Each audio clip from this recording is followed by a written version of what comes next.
আসসালামু আলাইকুম এভরিওয়ান, সবাই কেমন আছেন? আশা করি ভালো আছেন।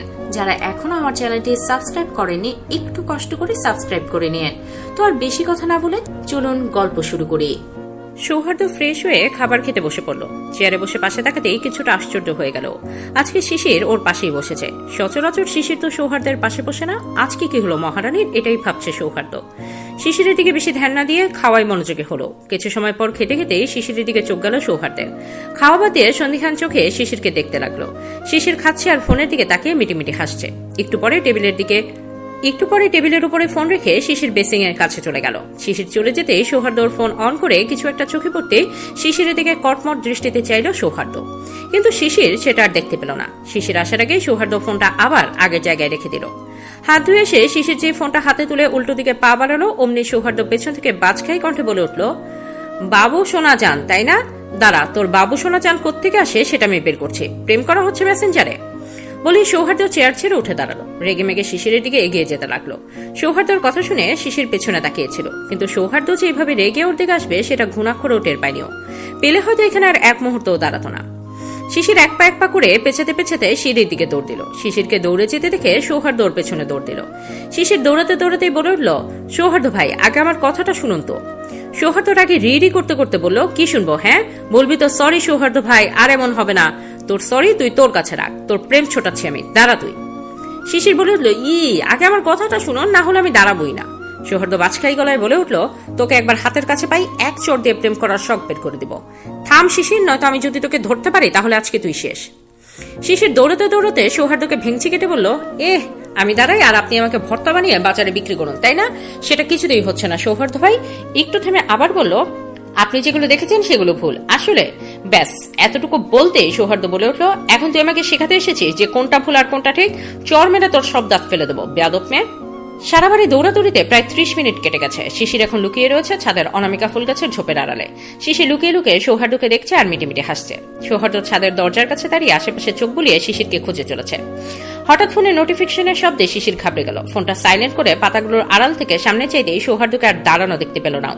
একটু স্বস্তির নিঃশ্বাস নিয়ে পাশে ঘুরে তাকাতেই সৌহার্দ্য দেখে ভূত দেখার মতো করে চমকে উঠল। সৌহার্দ্য ওর সামনে এসে একটা বাঁকা হাসি দিয়ে ফোনটা খপ করে নিজের হাতে নিয়ে নিল। ফোনটা নিয়ে নিতেই শিশিরের মুখটা ফাটা বেলুনে নেয় চুপসে গেল। সৌহার্দ্য ওর দিকে এগিয়ে আসতে আসতে রাগ মিশ্রিত গলায় বলল, ছেলেটাকে সেটা বল। শিশির চোখ মুখ কুচকে বলে উঠল, ফোন তো আপনার হাতেই আছে, আপনিই দেখে নিন, আমাকে জিজ্ঞেস করছেন কেন? এতক্ষণ যখন বলতে চেয়েছি তখন তো শুনতে চাননি। বিরক্তিতে চসূচক শব্দ করলো সৌহার্দ্য। মেসেঞ্জার আইডি থেকে প্রথম মেসেজটা লক্ষ্য করলো সৌহার্দ্য। মেসেজ দেওয়া ব্যক্তিটি লিখেছে, জান তুমি এখন কি করো? কালকে কলেজে তাড়াতাড়ি আসবা শোনা। যার উত্তরে শিশির লিখেছে, আচ্ছা বাবু, কালকে তাড়াতাড়ি আসবো, তুমি আমার জন্য অপেক্ষা করো কেমন? তুমি কি করো বাবু? এতটুকু পরেই দাঁতে দাঁত চেপে রইল সৌহার্দ্য। তারপর উপরে থাকা নামটা ভালো করে লক্ষ্য করলো। নামটা দেখে সৌহার্দ্যের ভ্রুজোড়া আপনা আপনি শিথিল হয়ে এলো। প্রথমবারই এই নামটা একদম খেয়াল করেনি সৌহার্দ্য। শুধু মেসেজগুলো দেখেই মেজাজ বিগড়ে গিয়েছিল। শিশিরের দিকে তাকিয়ে বলে উঠল, ফ্রেন্ডের সাথে এইভাবে কথা বলিস তুই দিয়ার সাথে কথা বলছিলি, সেটা আগে কেন বলিসনি আমাকে বেয়াদব? বলি ফোনটা শিশিরের হাতে ধরিয়ে দিয়ে চলে গেল সৌহার্দ্য। শিশির পলক ঝাপটাতে ঝাপটাতে সৌহার্দ্যের যাওয়ার দিকে তাকিয়ে রইল। সৌহার্দ্য যেতেই শিশির চিল্লিয়ে বলতে লাগলো, হ্যাঁ হ্যাঁ হ্যাঁ, আমি আমার বান্ধবীর সাথে এইভাবেই কথা বলি, তাতে আপনার কি? হ্যাঁ আমি মোটেও বেয়াদব না, আপনি বেয়াদব। শুধু বেয়াদব না, সাথে রাম বজ্জাত আপনি, আপনার 14 গোষ্ঠী বজ্জাত। এতটুকু বলেই কিছু মনে পড়তে আবার বলল, ভুল হয়েছে, আপনার 14 গোষ্ঠীর মধ্যে তো আমিও পড়ি, আমি মোটেও বজ্জাত নই। শিশিরের এই কথাগুলো দেয়ালে লেগে প্রতিধ্বনি তুলতে লাগলো। সৌহার্দ্য পর্যন্ত আর পৌঁছাল না। সৌহার্দ্য শুনতে পেলে হয়তো শিশিরের আজকে আর রক্ষে থাকতো না। গোধূলি লগ্নে সূর্যের আলোর আভাটা অন্যরকম সৌন্দর্যে সেজে আছে। কৃষ্ণচূড়ার রাঙা রঙে যেন লাল হয়ে আছে সূর্যটা। পাখিদের কলকাকুলিতে মুখরিত হয়ে আছে চারপাশ। রুমে থাকা ডিভানে বসে মিল্কি আর ইউভিকে চকলেট খাওয়াচ্ছে সৌহার্দ্য। সামনে বিছানার উপরে হাঁটু ভাঁজ করে অসহায় ভঙ্গিতে বসে আছে দুজন গণ্যমান্য ব্যক্তি। সৌহার্দ্য মিল্কি আর ইউভিকে চকলেট খাওয়াচ্ছে আর চোখে বারবার পর্যবেক্ষণ করে চলেছে এই দুজনকে। এই দুজন আর কেউ নয়, ধ্রুব আর শামীম। ওদের দেখে মনে হচ্ছে যেন ওরা কিছু চুরি করেছে আর তার জন্য সৌহার্দ্য ওদের ধরে এনেছে। এক্ষুনি পালিয়ে যেতে ধরলে সৌহার্দ্য ওদের এনকাউন্টার করে দেবে, যার ভয়ে অসহায় মুখ করে রেখেছে দুজনে। ধ্রুব কিছুক্ষণ পরে আয়সী ভঙ্গিতে বলে উঠল, যা শালা, আমি কেন শোক পালন করছি? শোক পালন তো করবে শামীম। সৌহার্দ্য ভাবলেশীন ভাবে বলে উঠল, আমি শুধু একজনের কথা বলিনি, তোদের দুজনকেই বলেছি। সৌহার্দ্যের কথায় ধ্রুবর মুখটা শুকনো পাপড়ের মতো হয়ে গেল। শামীম হতাশার কণ্ঠে বলল, তুই কি সত্যি সত্যি তরুদের বাসায় আমার বিয়ের প্রস্তাব নিয়ে যাবি না? সৌহার্দ্য বাঁকা হেসে বলল, আরে ইয়ার, যাবো না তা তো বলিনি, বলেছে আমার কথা শুনলে তবে তোর বিয়ের প্রস্তাব নিয়ে যাব। শামীম তেতে উঠে বলল, মানে কি? হ্যাঁ, তোর বিয়ে না হওয়া পর্যন্ত আমরাও বিয়ে করতে পারবো না নাকি? সৌহার্দ্য বলে উঠলো, না পারবি না। আমার বিয়ে না করা অব্দি তোরাও বিয়ে করতে পারবি না। তাহলে আমি তরুর বাসায় বিয়ের প্রস্তাব নিয়ে যাবো, না হলে না। সৌহার্দ্যের কথা শুনে শামীম বলল, তুই না জীবনেও ভালো হবি না শালা। ওদের দুজনের কথাতে ধ্রুব বিড়বিড় করে বলে উঠল, হয়েছে, এখন এদের জ্বালায় হয়তো আমাকে সিঙ্গেলই মরতে হবে। এই শামীমের কথা রাখতে গিয়ে এখন আমার অবস্থায় টাইট হয়ে গেল। ধ্রুব আর কিছু বলবে তার আগে শামীম ওর পিঠে একটা কিল মেরে দিল। ব্যথায় ধ্রুব ও মাগো বলে কোকিয়ে উঠল। শামীম বলে উঠল, ভাইয়ের জন্য এতটুকু করতে পারবি না তুই? এই তুই আমার ভাই ধ্রুব? তোর জন্য দেখছি আর কোথাও নিজের এই চাঁদ বদন মুখখান আমি দেখাতে পারবো না। ছি ছি ছি ধ্রুব। ধ্রুব বাজকাই গলায় বলে উঠল, সবসময় কি মেরে মেরে বোঝানো লাগে নাকি? আমি কি এমনিতে বুঝতে পারি না আমার পিঠটা কি তোর তবলা বা ঢোল মনে হয় যে যখন তখন বাজিয়ে যাস? তুই হলি কে ঘরশট্টু বিভীষণ? তোকে বলেছিলাম যে তোকে ছাড়া একা একা আমি বিয়ে করবো না। শালা, এই কথাটা তোর মনে রাখতেই হলো। তোর জন্য এখন আমিই ফেসে গেছি। শামীম ধ্রুবর হাতে হাত রেখে বলল, ধ্রুব, তুই না আমার সোনা ভাই? আজ তুই আমাকে এরকম ভাবে বলতে পারলি তুই এখন আর আগের মতো আমাকে ভালোবাসিস না। বলে শামীম ধ্রুবর কাছ থেকে কিছুটা দূরে সরে বসলো। ধ্রুব এখন নিজের চুল নিজেরই ছিঁড়তে ইচ্ছে করছে। কিছু হলেই তার ভাইটা এই জাতীয় ইমোশনাল ডায়লগ ব্যবহার করে। সৌহার্দ্য তো এক হিটলার, তার উপরে জুটেছে একটা ভাই যে সারাক্ষণ ইমোশনাল ব্ল্যাকমেল করে জ্বালিয়ে মারে তাকে। দেখা যাবে কিছুদিন পরে শামীমের জ্বালা সইতে সইতেই ধ্রুব শহীদ হয়ে যাবে। গভীর রাত, নিস্তব্ধতায় ঘেরা শহরের পাশে থাকা একটি গ্রাম। আকাশে অল্প বিস্তর মেঘের আনাগোনা চলছে, যার ফাঁক দিয়ে চাঁদের আলো বারবার উকি দিচ্ছে ধরণীর বুকে। ঝিঝি পোকার শিয়ালের ডাক ভেসে বেড়াচ্ছে গ্রামের অলিতে গলিতে। নিস্তব্ধতায় ঘেরা এই গ্রামের মাঝে কিছু লোক নিজেদেরকে অনৈতিক কর্মকাণ্ডের চাদরে জড়িয়ে নিতে চাইছে, যার খেসারত দিতে হতে পারে এখানকার সাধারণ মানুষকে, যারা এই অসৎ উদ্দেশ্য পরায়ণ লোকগুলোকে চেনে অবধি না। গ্রামের নদীর ধারে কতগুলো বড় বড় বোট রাখা। এখান থেকে গ্রামের কিছু মেয়েদের পাচার করা হবে। শক্ত করে বাঁধা কাপড় মধ্য থেকে মেয়েগুলোর গোঙানি আর কান্নার আওয়াজ ভেসে আসছে। কাল সকালে বা তারপরে হয়তো এই গ্রামের প্রতিটা ঘর থেকে এদের স্বজনদের আহাজারির শব্দ শোনা যাবে। কান্নার রোল পড়ে যাবে পুরো গ্রামময়। নদীর ধারে পুরো এরিয়া জুড়ে আড়াইচের দলের লোক, কিছু লোক পাহারায় আছে, যাতে কোনো কাল বিলম্ব ছাড়াই এরা মেয়েগুলোকে সহজে পাচার করতে পারে। এতদিন তো এই মানুষরূপী পশুরা এদেরকে এই গ্রামেরই কোনো একটা গুপ্ত স্থানে আটকে রেখেছিল, কিন্তু আজকের পরে তো এই মেয়েগুলোর অস্তিত্ব খুঁজে পাওয়া দায় হয়ে পড়বে। হঠাৎ তীব্র গুলির শব্দ শোনা গেল আশেপাশের জঙ্গল থেকে। সাথে সাথে আড়াইচের দলের লোকের মধ্যে অস্থিরতা দেখা গেল। এত লোকের মধ্যে মেইন যে লিডার, সে হাতের ইশারা দিয়ে বলে উঠল, এই তোদের মধ্যে থেকে 10 জন ওই দিকটায় জঙ্গলের দিকে যা, গিয়ে দেখ ওখানে কে গুলি ছুড়েছে। লিডার ব্যক্তির কথাতে 10 জন লোক জঙ্গলের দিকে চলে গেল। ওরা চলে যেতে আরেকজন লোক বলে উঠল, স্যার, যে গুলি করেছে সে হয়তো আগে থেকে আমাদের প্ল্যান সম্পর্কে জানতো, আর আমার মনে হয় তারা ডেভিল গ্যাং এর লোক। লোকটির কথাতে কিছু বলতে যাবে তার আগে জঙ্গলের মধ্যে থেকে তীব্র গোলাগুলির শব্দ আসতে লাগলো। জঙ্গলের মধ্যে থেকে বেরিয়ে এলো কালো মাস্কধারী 3 জন যুবক। 3 জনের মধ্যে একজনের পরনে কালো হুডি, দেখেই বোঝা যাচ্ছে যে এই ডেভিল গ্যাং এর লিডার। 3 জনের হাতেই কালো চকচকে রিভলভার। তাদের সাথে রয়েছে ডেভিল গ্যাং এর প্রায় 15 থেকে 20 জন লোক। এদের মধ্যে বেশিরভাগ মানুষকে দেখেই মনে হচ্ছে যে এরা বিদেশি। নদীর কিনারায় এগিয়ে আসতে আসতে আরএইচের গ্যাং এর লোকেরা গুলি ছুটতে লাগলো। ওদের এই গুলি খুবই নিখুঁতভাবে প্রতিহত করতে লাগলো ডেভিল গ্যাং এর লোকজন। তারা নিজেদের বসের গায়ে একটা গুলির আঁচড়ও লাগতে দিল না।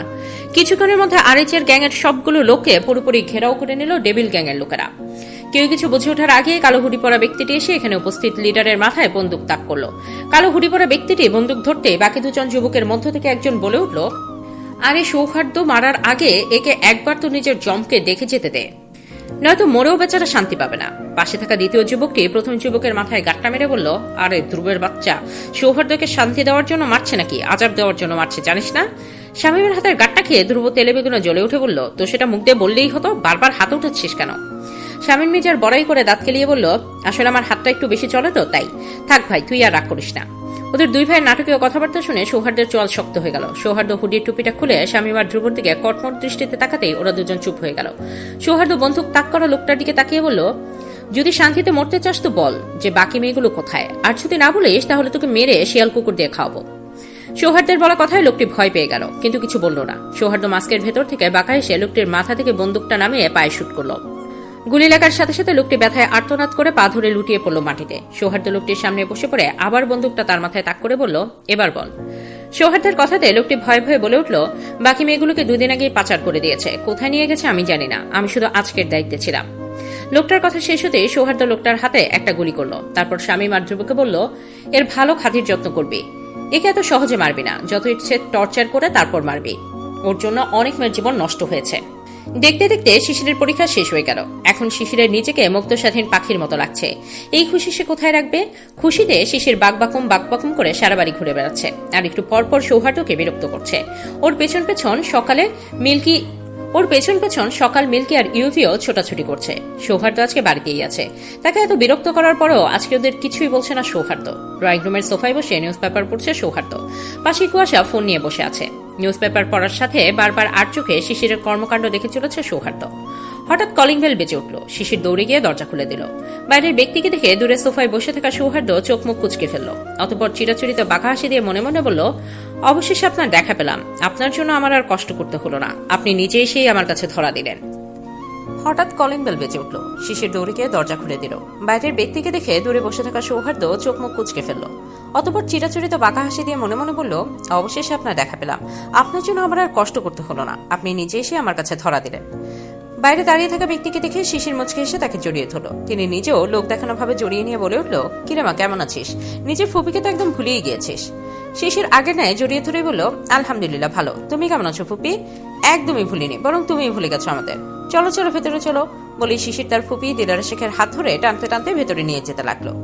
দিলারা শেখকে দেখে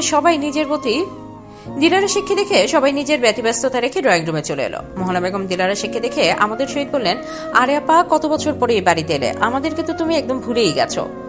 দিলারা বেগম সোফায় বসতে বসতে বলে উঠলেন, না তা কি করে ভুলি বলো, তোমরা তো আমার আপনজন।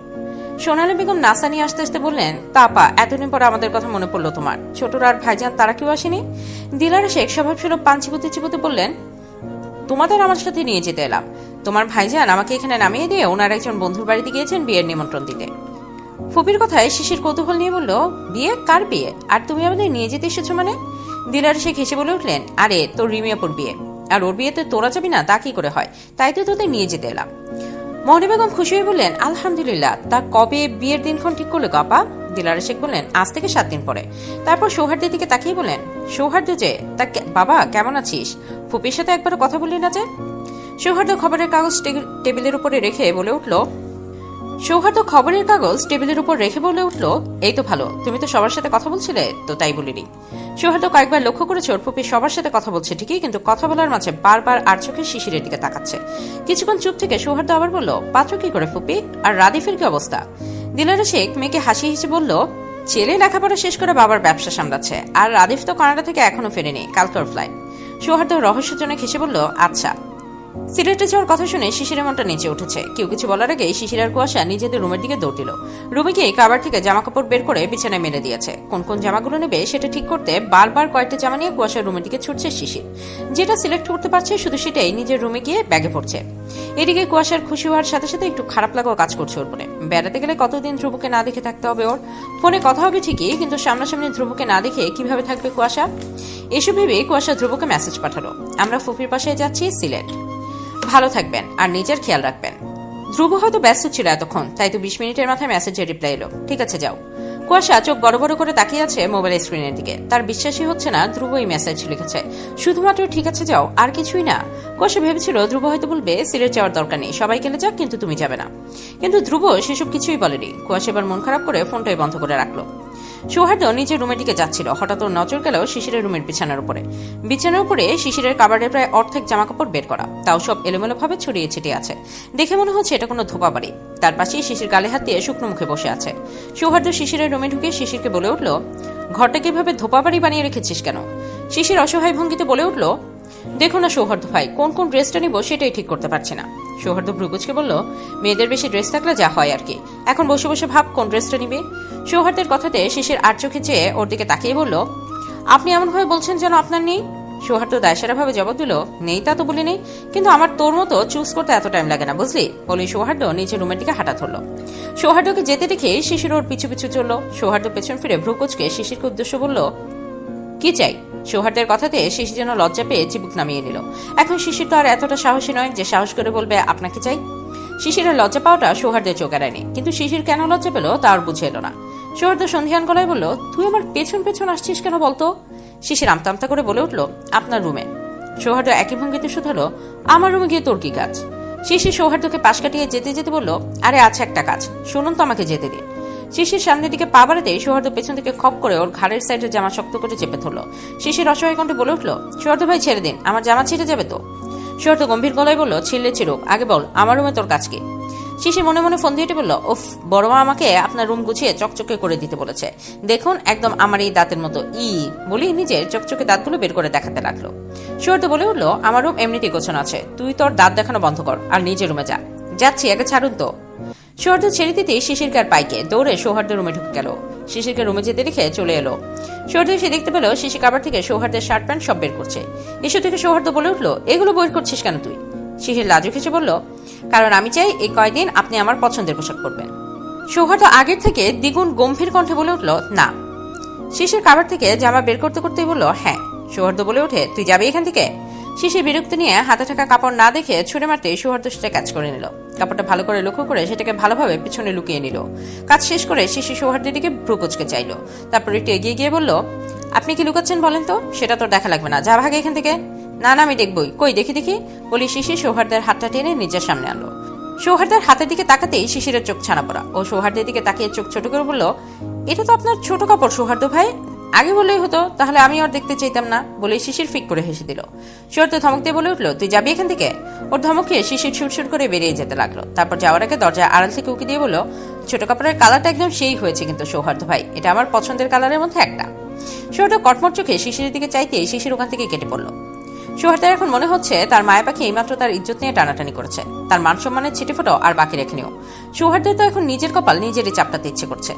পরন্ত বিকেলের গরমে মানুষের ঘেমে নিয়ে একদম জবুথবু অবস্থা। হাইওয়েতে অন্যান্য গাড়ির পাশাপাশি খানবাড়ির সাদা কালো তিনটে গাড়ি ছুটছে।